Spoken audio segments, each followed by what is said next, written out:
Hey everybody, it's Jane Johnston with the Bar Hill Group at Remax Camosun, host of He Said, She Said, They Said, a real discussion on real estate in Victoria with... Hi, it's Andrew Plank, co-host of He Said, She Said, They Said with Jane Johnston. Hey, how's everybody doing this fine day? How are you doing? I'm doing okay. I'm doing all right. How was your week in real estate? I always like that question because I'm interested to know how other people's business is going. Yeah, it's been a pretty busy week talking to people about selling their homes, a little bit more than I think in the past. Some people getting really actively ready to do that. And a number of offers bandying about. Sold one of my listings, bully offer, well above asking price. Clients decided to work with that. Yeah, and then of course writing multiple offers and losing. And hoping to win, working out strategies, and you do what you can. Yep. So I listed a place that was pink and purple. We got an offer right off the bat, and very glad of that actually. And lots of interest in it because there's no inventory on the market. Pink and purple, inside or out? Inside. Okay. Yeah. And listing a 2-bedroom, 2-bath townhouse today. Sorry, I was like 2 or 3. And it is... This is the Vic West one. No, this is the pink and purple one was in Vic West. The Brittany one is in Colwood. So that's right. 2-bedroom, 2-bath seniors. Yeah, that's a nice complex. Yeah, good. That's a nice listing. Yeah, and it's flexible, like master bedroom on the main or master bedroom up, which I find is good. Yeah. Okay, cool. Have some sellers, you sometimes have sellers who are, reconsidering their listing if things aren't going as planned, and that's always a little, frustrating for everyone. And got to try to remember to remind people why they're selling in the first place, and the goal in mind. So that's always interesting too. But yeah, it's anyway. So you're having a good week. I'm having a good week. It's all a good week. Had a networking group meeting on Friday with a number of colleagues. We have a group that was meeting regularly. We took a break over the summer, so we sort of had our one of our first meetings again as we're getting going again. And everyone's saying how it's been a really busy summer, but it looks like we're going to be seeing a lot of listings coming up this fall. So that's good news, I think, for everyone. Yeah. So you want to get your listings up sooner rather than later? It's still a hot market. So if you want to not be part of, I don't know when we'll see lost in the crowd kind of inventory of listings, but certainly even if a number of listings of a certain category come up and it splits the attention of the buyers. This is what just actually happened with one of my listings and why we got the bully offer was we were looking at offers Monday. The plan had been to look at offers tonight. And these buyers were really interested in our property, but they had a number of other options available to make offers on for Sunday. And they didn't know what to do because they would rather buy ours. So do they make offers Sunday? And if they get it, anyway, so this is why they did the bully offer. But, with more selection, it's going to split those buyers up a little bit more, and they will be having a harder time deciding on which one do they actually go for on offer day. Meredith from Las Vegas, who I met a few years ago, is asking us, is our market as tight as Vegas is, meaning new build homes are mostly lottery style, being able to get a new build? We are so far out on new builds now that they're actually not releasing them anymore right now. We don't have a lot of new. Yeah, we're really low on inventory. I wouldn't say it's a lottery system yet, though. If a new development comes out, it is generally marketed and open, but sometimes there are pre-releases to realtors, realtor clients, and all that stuff, as is normal. So actually, Meredith, there was 3 houses that were released in an area near where I live in Royal Bay, and which is in the West Shore. And this area is all new construction. It's being developed in the past 5 years. and the the listing realtor decided to release all three. They were priced differently. Usually they would just notify the database and people would bring in their offer and be first come, first serve. And so they did do a lottery there. And one went into multiple offers. The other two did not, which was interesting. But they were over $1 million. Okay, let's look at the market and then we'll talk about our discussion topic today. So new listings, 205 and pending 189. I've been telling people it feels like the market's slowing to me, more normal. Price decreases 32 over the past week. Price increases 7, back on market 2 and sold. So this is deals that happened 6 weeks ago, 213. So, so just even if you look at pending versus sold, we're down a little bit. Just it seems to me to be slowing. But anyway, what do you think? I think it's slowing a little bit. And my take on this is, I think of it like an airplane that's going up, trying to get, higher and higher up into the stratosphere. It gets harder and harder to get lift as the higher up you go. Our market is finding a harder time. I think the support of the buyers has reached, the lift from all the buyers has reached its capacity. It's kind of, the buyers have reached the point where I can't lift this market any further. They want to, because prices are pretty high and they want to be able to buy, but they just can't go. So that market value price has kind of reached the point where it's not going to, I think we're reaching plateau. I think so too. Equilibrium. Which will mean a more balanced market. Yeah. And more inventory coming on market, more balanced, as people list their homes at prices that they can sort of consistently understand that this is kind of where the value is, as opposed to, and it still is somewhat, a little, I have buyers all the time telling me, what should I offer on a property that is obviously underpriced? And I just have to tell them it's, I think this is where it'll go, but it could go anywhere if there's, a unicorn buyer out there who's willing to pay more than market. But they're getting less and less. So month to month. So we just did the stats for the last week, and now we're going to do the month to date. So we're September 20th. And so last September, for the full month, there was 989 unconditional sales. We're on the 20th, so we're 2/3 into the month, and there's only 454. So, 2/3 through the month, only half the sales of last year. 616 new listings so far, as opposed to 1,294 last September. Again, those numbers are pretty much a good split of half from last year, and yet we're 2/3 into the month. And then active listings, again, just about equally half of last year. And we've been sticking around this just sub 1,200 listings now for a number of shows, a number of weeks as we're talking about this. And again, really highly low inventory. And so, I find it interesting that we do this every week, because it does give you insight, don't you find? Like, I was like, oh yeah, you really know your numbers. You're starting to see trends, or if there is a difference, it's noticeable. Yeah. And also, I think we're comparing apples to oranges, because last year was an orange year, and we're probably more a normal apple year. So generally the market does bump up a bit in the fall, but not to the point that it does in the spring. So last year what happened was the market bumped up in July, and it was like very high all the way to November. So it was an unusual year. So when you're saying, because we were just saying how low the inventory is, which, it's not an apple year in the sense of, you said a normal year, but in the sense of what the trends are happening of, we tend to see a trend of high inventory coming up in the spring and a lot of buyers in the spring, and starting to slow in the summer, and then another trend in the fall of upwards again. That's what you're talking about, right? Okay. Yeah. Thank you. It makes sense in my head. I know. Everything makes sense to us when we're saying it. Yeah. But what I'm trying to say is that we're comparing all our sales to last year, which was a banner year. Mm-hmm.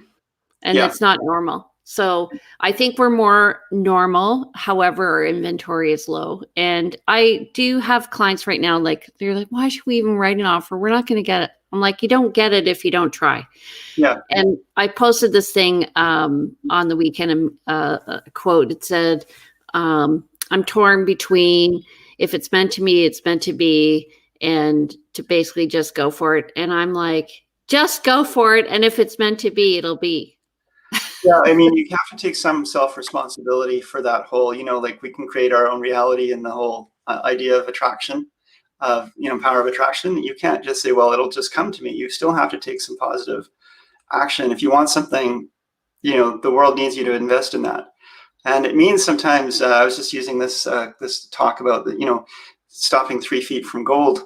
The miner who's been mining for years and years in this mine, and eventually gets old and gives up and says, I'm not getting anywhere, can't find any gold, and leaves it and sells it to some young buck who comes in and starts digging, and that day finds that 3 feet away there was a big mother lode. And not that you want to spend your lifetime for this.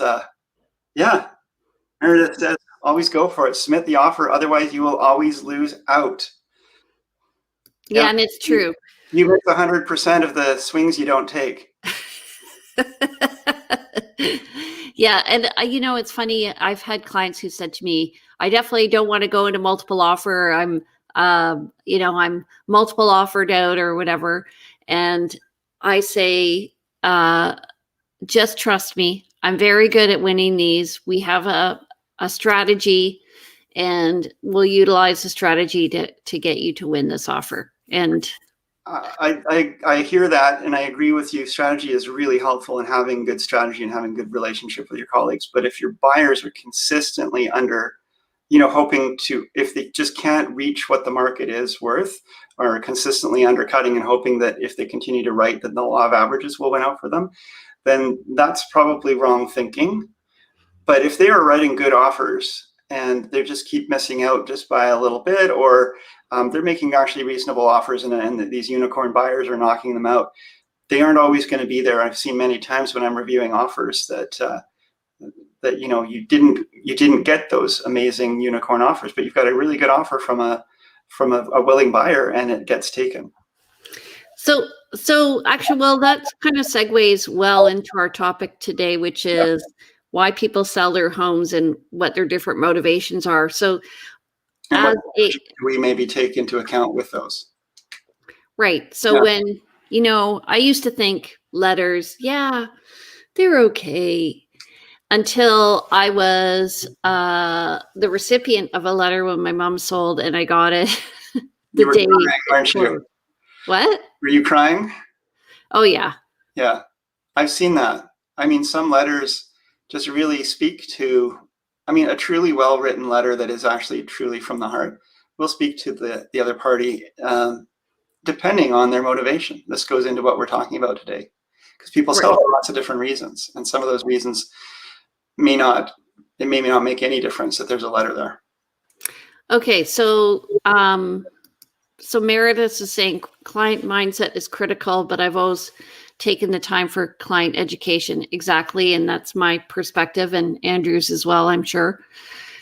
So what do you tell your clients to look for when we're going through a house, viewing a property?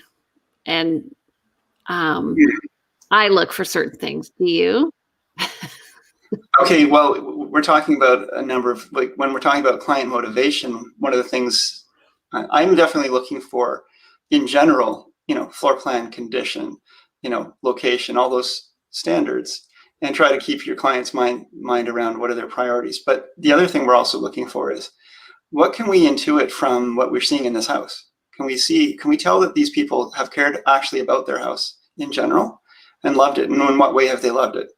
Was it loved up until recently, no longer loved because you're noticing that maybe, one half of the closet is empty, or, pictures, only pictures of only one part of the family are on the walls, or, what is going on here?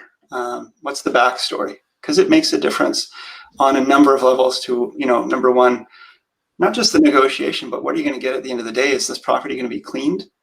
for the buyers when they move in because these people have loved and cared about their home, or do they just not care and are dealing with their own problems, whether it's a divorce or or some sort of mental health issue or something like that. So we're always kind of looking between the lines. So that's where you're going with this, right?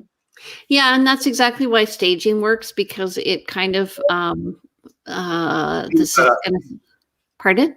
It cleans that up. It takes that layer out of it.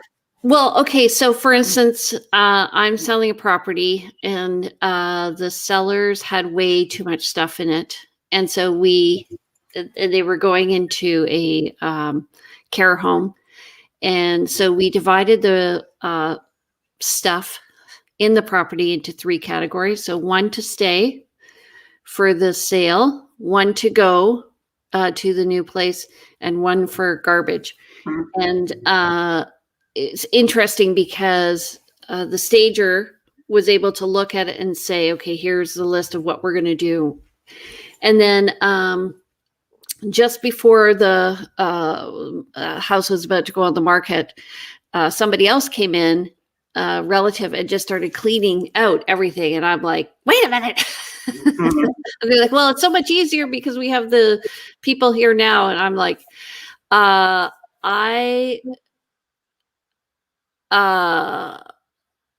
would like to you to keep the stuff because I am going to be using it for staging.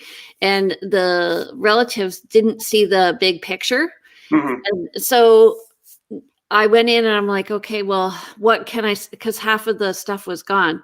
What can I do? And so essentially what I did was organize a picture so that they were even just on, like, hung properly and evenly spaced around the room, and put the like a table on each side of the couch, and just to kind of make vignettes in the house so that it would look like somebody was still living there. Because what happens is, if you empty out a house, everybody thinks they're like, first of all, they can't visualize living there. And also they're looking at all the little nooks and crannies and they see like all the holes in the walls, as opposed to they do react to how it's staged. So I think the staging does 2 things. Like, one is, if you are going through a divorce or whatever, it's to your advantage and probably your partner's advantage to have some of their clothes still in the closet, because you want to show how a family would live there. And you don't want to give away your motivation. Yeah, so there's 2 elements to that whole idea of staging and the person's impression as they come through the home. One is, what story are you telling them about who you are? And then what story are they reading about how they can live there? And so when you're telling them who you are, it's going to impact their offers. They might feel like these people haven't cared for their home very well. And so I have a 3-strike rule. You go into a home, and if you see, some door is a little loose on a jar or something, there's some care hasn't been taken, just even in getting the property ready for sale, and then something else you find that's a little bit wonky, and then you find a third thing, you're like, suddenly you and your buyers are saying, what else are we going to find here? And what is the inspection going to find? But what else are we going to find, as opposed to someone who's just always lived and cared for that home? But staging helps to kind of sanitize that and hide some of those things. Not just staging, but that whole idea of the property preparation. You want to remove these questions because most homes are great homes, but you don't want people to start thinking about things that they shouldn't be, that aren't relevant to the purchase overall. Yeah. In this market, an empty home that's not staged versus a staged home, both are going to sell. And there's some argument that, well, what's the point of a realtor? Everything sells. But the point of the realtor is to help it sell faster and for more money. Everything sells, but you can still eke out another $20, $30, $50, $100,000, by following and taking the right advice and making all the right decisions that all add up. So I have a great example, and I actually bought the house myself. So I went into this house and it was a long time ago. And the house had a smell in the basement. the feedback from all the buyers that I was taking through was that, well, I can't get by the smell. The smell stinks. Oh my God, I can't. Oh, yeah. And I'm like, I realized that it was I kept saying, I think it's a young man who lives in the basement who, he's a teenager. And I would, I said, I know we're all responding to this, but once the teenager moves out, there won't be the smell anymore. Yeah. Yeah. People are like, no, sorry, I just can't do it. And so anyway, I have a listing recently where they had a young man in the basement, same thing. It smelled. And I'm like, I said to the, sorry, there's a comment here. I said to the seller, I think just, when these people move out, just clean the walls, paint them, and replace the carpet, and it's just going to make a huge, huge difference in the way this is presenting. And sure enough, as soon as this young man moved out, all of a sudden we have people who are interested in it. And anyway, in the place a few years ago, I ended up buying, and sure enough, like no smell. So it just makes a huge difference. Just freshening it up makes a huge difference. Yeah, true. So it's subtle, but smell is a really, really powerful motivator for a lot of people. And even if you're not, like, I don't have a great sense of smell, but you still unconsciously pick things up and you get an impression of a home based on that. Yeah. What was the comment? Did we have a comment? The comment is, do either of you have a neutral party walk through a home you were listing to have all of the little issues that need to be addressed that might not have been caught by you as a listing agent? And I would say, yeah, absolutely. I've got a couple, Jane, I'm sure you do too. I don't work, I mean, we hire stagers. Our sellers will hire stagers directly if they're working with stagers, and we have people we can recommend. But I have a couple of different people that are interior designers that I have come in, and they do a 1-hour consult with my clients. And it makes a big difference. I mean, I will give them my standard declutter, and clean. Like those are the two things I want to see you doing mainly, and I will suggest moving things and this and that. But then I will defer to the folks that come in and do their own work. But often, I don't know if you find, Jane, often people say, you know what, I've got a great sense of style and I don't need your stager. I'm like, I think you do, but they won't necessarily listen. And my, I will advise, but I'm not going to push people in unless it's a really major deal to make a decision other than they feel. I will advise, I will strongly advise, but if they don't want to take that advice, that's up to them. So definitely deal with homes that are not well, so after I get the listing, I recommend that they meet with the stager. It's up to them to take their advice for sure. Yeah. And I say, this person is my secret weapon. There's a reason why I always go back to her. She gets it done. She'll tell you exactly what needs to be done. You are living in your place. She is getting your house ready for selling. It's a different, you living in your home is very different than creating that lifestyle that people, when they come in, we don't want people to see how you live in the house. We want people to see how they could live in the house. Yeah. So we were talking about writing offers based on what you can deduce. Mm-hmm. So sometimes you'll go into a house and there'll be military clothing. It'll be spring, and the commission will be a certain commission. And so that it's a military move, and they're probably motivated to move in 8 weeks or whatever. And so you can write the offer, and it's I think that's more transactional than emotional. Yeah. Whereas if you go into a home and you can tell that, first time on market in 45 years, it says in the listing, and you go into the home and there's not been a lot of updates perhaps over the years, but you can say in terms of the interior decor, but they've really cared for the home. It's got a great roof on it and the newer windows perhaps, and a new furnace. These people have cared about the fundamentals. And they cared about their home, and they've cared about their yard, but maybe in the last few years they've let it go a little bit because they've gotten a little older. The neighbor's been helping them out. These people are integrated in their community, and they want to know who is going to be buying their home. They want to know that whoever buys their home is not necessarily going to be an investor bringing in a bunch of renters that are going to make the neighbors uncomfortable, or the house or this beautiful landscaping is going to be falling apart. So these new owners, these new owners would be well advised to write a nice letter and talk about how they are already integrated in the neighborhood or are going to, and what they love about the home, and how it's going to be a forever home for them for 45 years, if that's true. And I've been on the receiving end of offers where, I think I've mentioned this before, but we were looking at multiple offers on a property, and one of the agents came in and said, my client's an investor and he's got cash and it's great, and there's going to be no issues with this offer. And I was there with the son and the mother reviewing offers. They were going to be moving across the street, and they just didn't want an investor. Right. Yeah. And, it's funny selling the house next door to me. I'm really choosing my neighbor.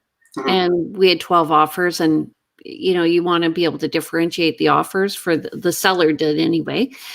But, and really nice people moved in, thank goodness. But one of the buyers was I found out after, was going to backfill the yard with rocks, and right where our view is overlooking the city.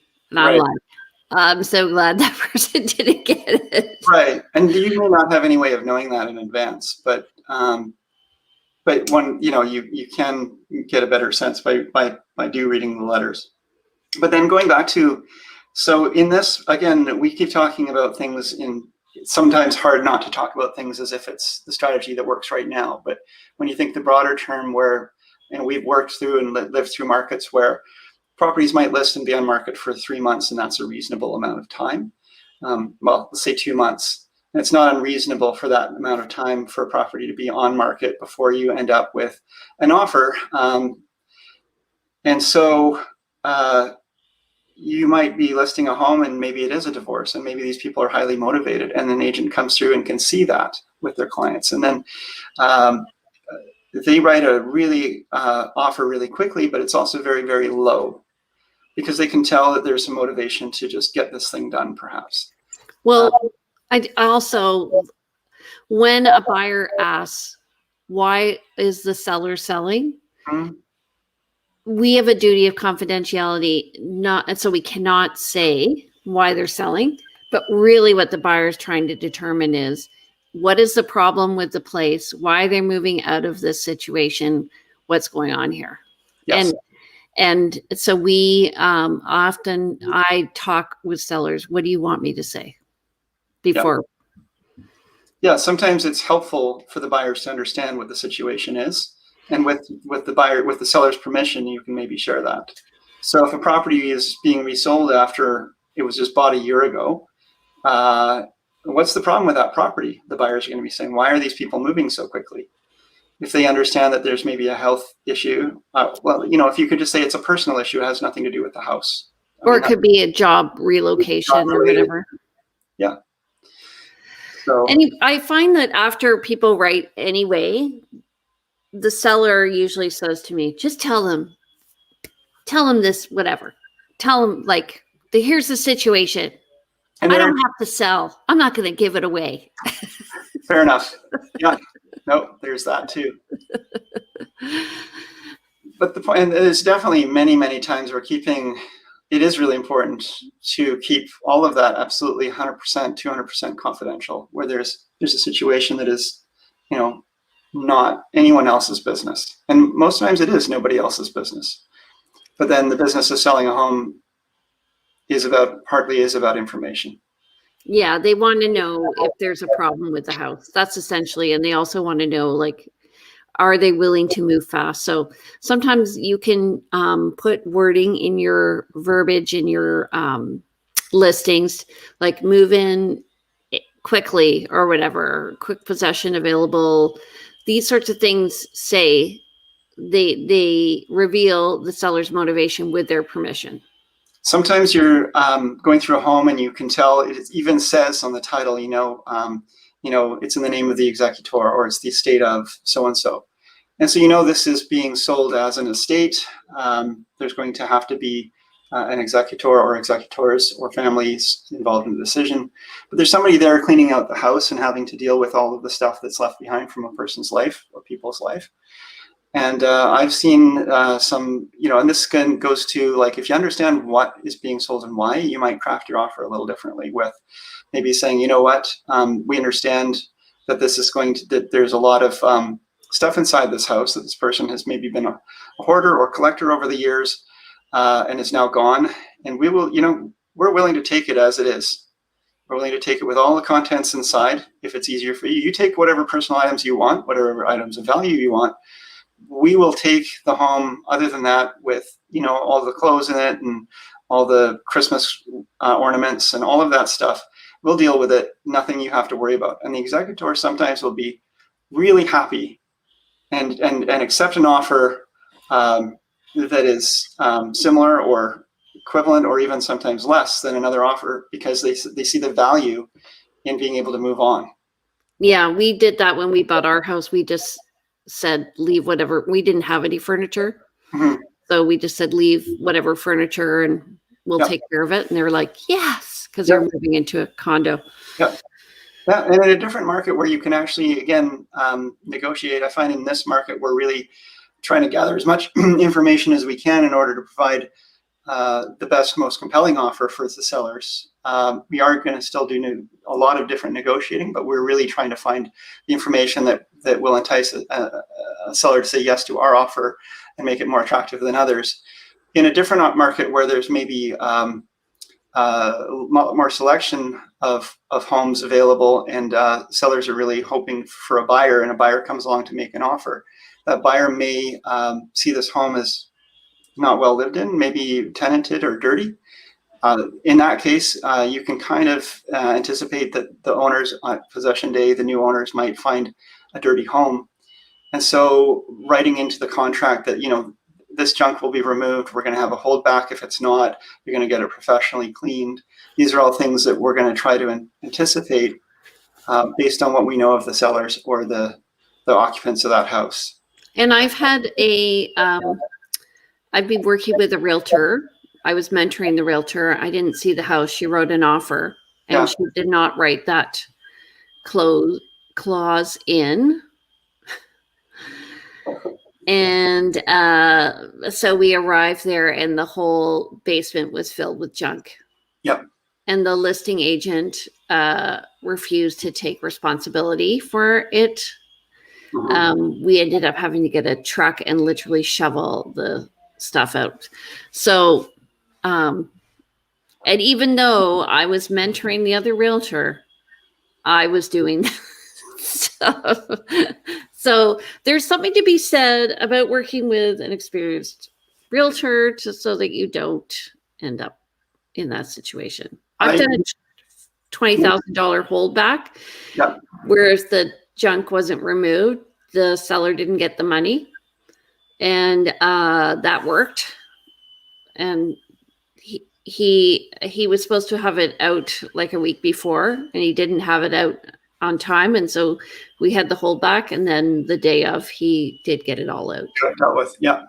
So how a holdback works, folks, is you generally write something in that the proceeds of the sale are held back and held by the lawyer, as subject to something happening or not happening. And so the holdback could be, I've had 3-year holdbacks where if a special assessment by a strata is voted on because, we could tell that maybe they needed new decks all outside, and they've been talking about it, but nothing had actually been voted on. And my clients were concerned about a big special assessment being hit with them in the first few years of ownership. So we actually were able to write in a holdback for that when we were negotiating on this particular condo complex out in Souk. And so these are, many different reasons for doing a holdback, but they're not, doesn't mean that the person loses their $20,000, for example, if nothing happens. But if there's costs, then you can go to the lawyer and say, this costs were what I incurred, please reimburse me. And then once things are finally settled and signed off, the remainder goes back to the seller. Yeah. And that often, so clauses like that, special clauses like that also are easier to negotiate in a slower market. Yes. Again, in a slower market, they're definitely easier to negotiate. They can also be useful in overcoming problems, though, that maybe it's causing people to write lower offers in general, but you can write a higher offer with a holdback to say, I'm willing to pay more money as long as this particular risk is overcome with this holdback. And so you're sharing the risk with the seller. Yeah, you're mitigating it. Yeah. Yeah. So the other thing is, it's like I find first-time buyers, often you're trying to educate them on what you're seeing in the house, and what is, important, what's not important. Mhm. Often people are responding to how they feel when they go into a house. So temperature, even of the floor, is important. Like if you have heated tile floors in the bathroom, turn the heat up a bit, Yeah. so that we can perceive it. Yes. And smell, visual, which is what everybody focuses on. That's why we do the photos and the videos. And then also, even the furnishings that you use. So I had a condo recently that was listed with very good agents, and the seller, I guess, didn't really want to change things up. And so I went in and I said, you know what, I remember showing your place, and this was my client's response. And I really think we need to stage it. And we ended up taking out some artwork that was a bit particular to his. What? Okay. Edgy? Had it. Yeah. A little edgy. Okay.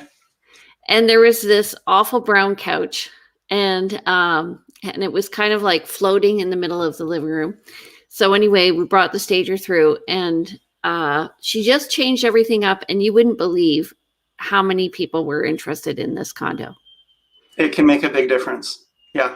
So I said, so he said to me, I'm just going to listen to what you say. I trust you. I was like, well, he was, yeah, that's anyway. That's really interesting. Once you have someone's trust and they understand that you are looking after their best interests and you've proven yourself, they're going to hopefully trust you with the rest of those. Yeah. So he spent $2,500 on staging, which he was like, I don't know. And then we listed it $22,000 higher, and it sold $14,000 over that. Right. Not a bad return on investment. He was very happy. Yeah. Excellent. So trust the professionals. By the way, in Seattle, they take out all of their furniture and they stage every home, and people move out of the house. Really? Yeah. Well, that makes it easy to show and makes it show very well. I mean, it is important to have a good stager. I mean, stagers they are professionals, but they do come in different. I mean, you can get different levels of staging, let's put it that way, I would say. And you want the staging to match up the home. You don't want staging that is over the top on a home that is not. I always think that you're trying to create a lifestyle. And as I said before, you want people to see, go into a home and understand how they could live in it. And it needs to be realistic. Meredith is becoming our top fan. Yeah. Good. Keep the comments coming. Okay, so anything else? I had something, but it's gone. So we both got lots of work to do. We can let this go. Anybody got? I would say one thing that people maybe should focus on that they don't is clean your appliances in your kitchen. Yes. Clean everything. Especially the oven. Yeah. Well, it goes into both smell and cleanliness. And people do look inside of these things, and they're going to get a sense again of what they're going to expect. People don't want to buy a place that they're going to move into and then have to clean again, or feel like it's just not been well cared for, or they feel moldy. I've seen people walk into homes that have, older aluminum windows. They're double paned, but, they tend to weep a little bit and get a little moisture, and then a little bit of mold grows in the little grooves between. And it's not uncommon to see it, but I've had buyers walk away from homes where they've said, wait, they've seen that and felt like, well, this home is full of mold. And to me, it's a cleaning issue, but to them, it's a health and safety issue. Yes. Yeah. Agreed. Also, and what you have in your fridge is important too. If you have one tub of yogurt and a dozen beers, it doesn't bode well. Yeah, people shouldn't be looking through your drawers, but they will look through your fridge. They will open it up. They want to see what's inside. They want to see how the shelves are. They want to understand. And again, they're going to get an impression. So everything goes into the subtleties of what is the message that people are getting from seeing your home.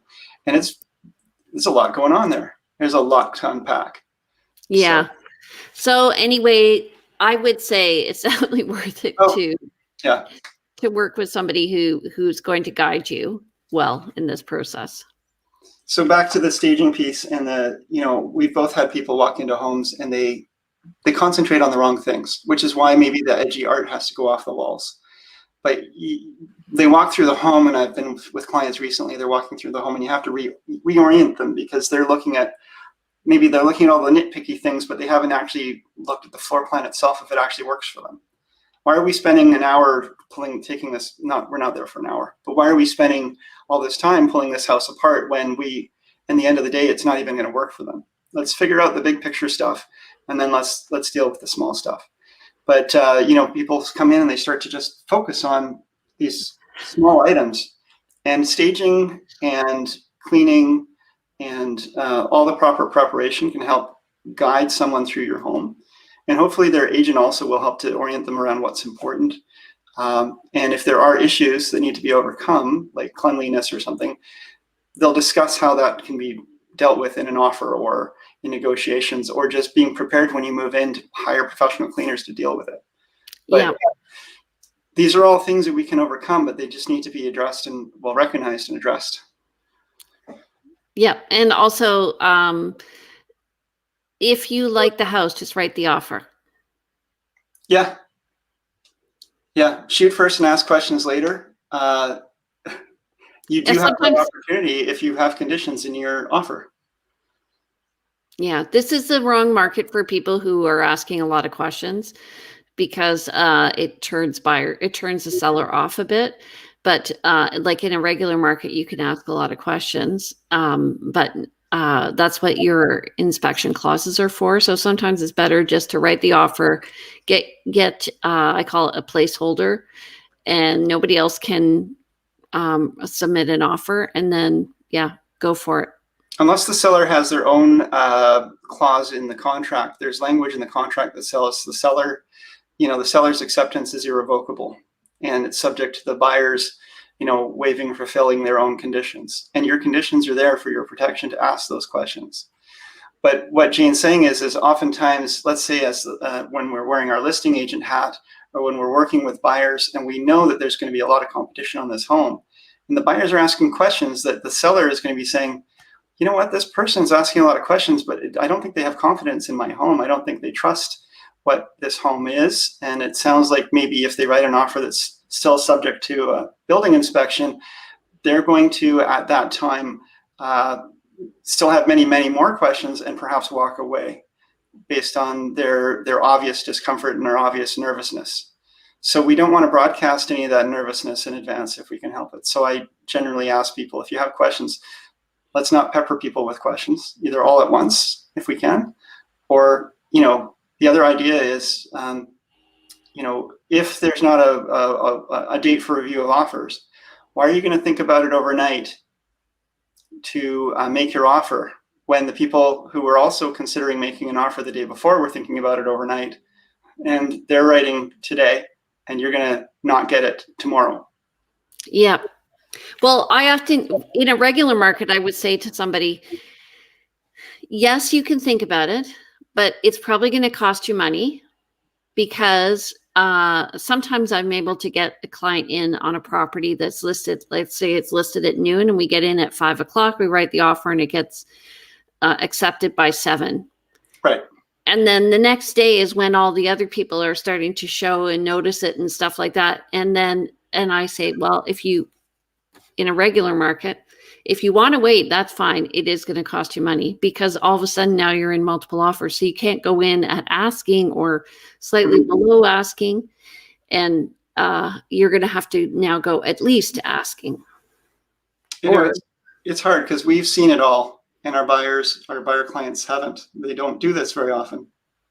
And so understanding some of this urgency, which we are feeling on their behalf, is a little bit, they feel, oh, that agent's pushy. And I've had this conversation where, I mean, I am not known as a pushy agent. I'm someone who, I'm somebody who,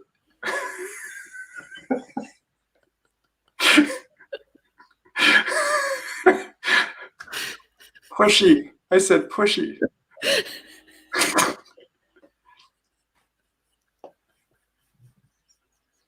Come back to me, Jane. Come back.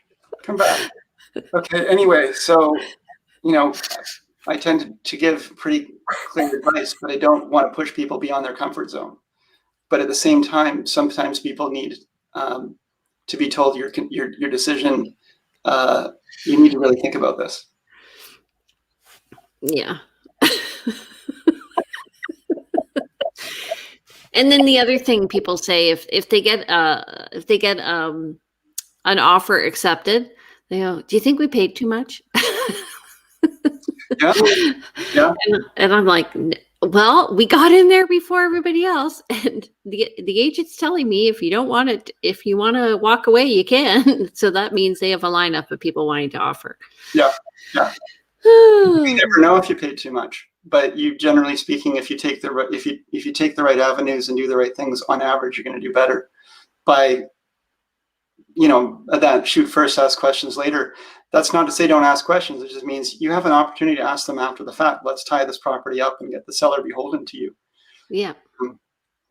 And again, you know, you can sometimes read between the lines when you go through these homes, and you can see that these people maybe are wanting a quick sale, and you can get in and solve the angst that they're having about, am I going to get my home sold, or you know, I need to make other plans, or I need to pay off some debts. You can get in there and solve those problems for them quickly, which means that your clients will probably benefit from that fast and decisive action. Yeah, I had a client who we missed out on a lot of offers, and actually it's a good thing because the houses weren't that great. It was last spring, and then early in the summer we saw a property that was perfect for them, really, really perfect. And so they're like, well, I said offers are on Wednesday. And they said, well, let's write the offer right now. I'm like, okay, we write the offer. And it turns out after we found out, so we wrote this bully offer, and we were above asking, but not terrible. And we were within what else had been sold in the area. Mm-hmm. So market value was right on. Mm-hmm. And the sellers met with us after, and they said, you know, we just want to tell you thank you for writing that offer, because we had written a bully offer on a property in Ottawa, and we needed to get our house sold, and we were really stressed. And then your offer came in, and so we just took it. Right. Yeah. I mean, we didn't know that. No, but it was a benefit to them to accept your offer really quickly. They were under the gun for a quick sale. Absolutely. Yeah, we don't always know. We can't always read between the lines on the motivations. I've seen many times, and like you and I have both observed and worked with many, many people over the years. 15 years in business, we've done hundreds of transactions. And I can tell you, as someone who, when I was a first-time buyer, you know, before I was in real estate, I was really cautious, and I asked all those questions, and I was probably a realtor's worst nightmare. And I have observed and learned that those people who are decisive tend to do better than those people who wait around and think, okay, the market's going to crash tomorrow, or I need to be extra careful. It's absolutely important to be careful. It's absolutely important to answer all these questions and do your due diligence. But do you front load them or back load them, and how aggressive are you? And I found that the people who are aggressive and assertive and decisive is the main piece. They're the ones who tend to be more successful in life in general, and in making these offers and getting them succeeded. And the people who are less decisive, the market continues to go up and they get bowed out of the market. They continue to rent, or they buy properties because they're so careful. They end up buying properties that are the wrong properties for them. Somehow they're so careful that they end up, what do they call it? Paralysis by analysis. Analysis paralysis, yeah. So it happens. It's a real thing. And so there is something to be said for trusting the process. It doesn't mean that every realtor is going to give you amazing advice, or not try to, you know, we want, you know, a good realtor is going to want what's best for you and try to help you understand your own motivations, what you're looking for. try to understand the seller's motivations, and then try to marry that all up into an offer and a contract that's the best of all the worlds to bring everything together. By the way, I know how many listings you sold since you started your career. Do you want the answer? Did you just look that up? Yeah. Okay. Because I was hoping that's not something you just happen to know. I just looked it up. Do you want me to tell you? Sure. 347. 347 listings. Yay! Okay. And so then, and I've tended to work with probably as many or more buyers. So that's, yeah, about 7. That's listings and sales. Really? That's it? Okay. I think that's pretty good. Sure. Fair enough. It is. It is. How about you, Jane? You've probably got me, I'm going to say 1,200. What were you? 347? 350. So you're probably at 600. Jane tends to do more business than I do. We're not flexing on each other, by the way. 616. What did I tell you? That's pending and sold. Excellent. Well done. Congratulations. And I do, by the way, I do keep track because I don't keep track of other people. I keep track of myself because I just want to know where I'm at. But anyway, Thank you, Meredith. Thank you, everybody. Okay, so Meredith says, as a soon-to-be seller, all this information is what I already know as a realtor, but it's great to be reminded from a seller's point of view. Absolutely. Yes. And listen to your realtor, Meredith.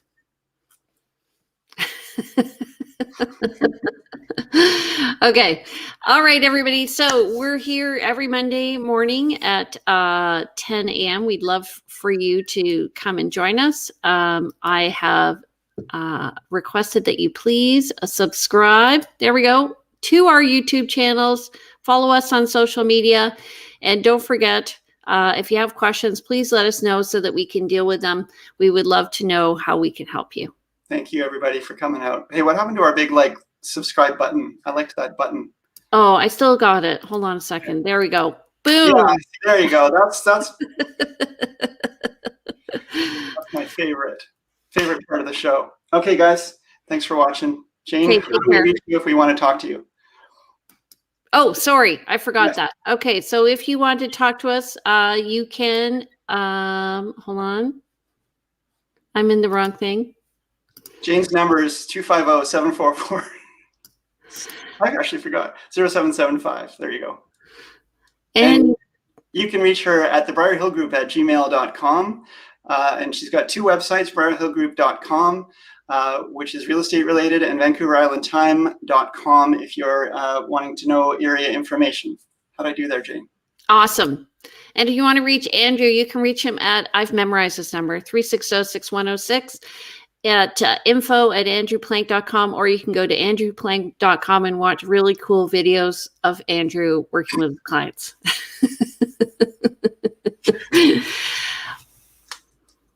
Yep. See you later, everybody. Bye. Can't work. Hands can't work.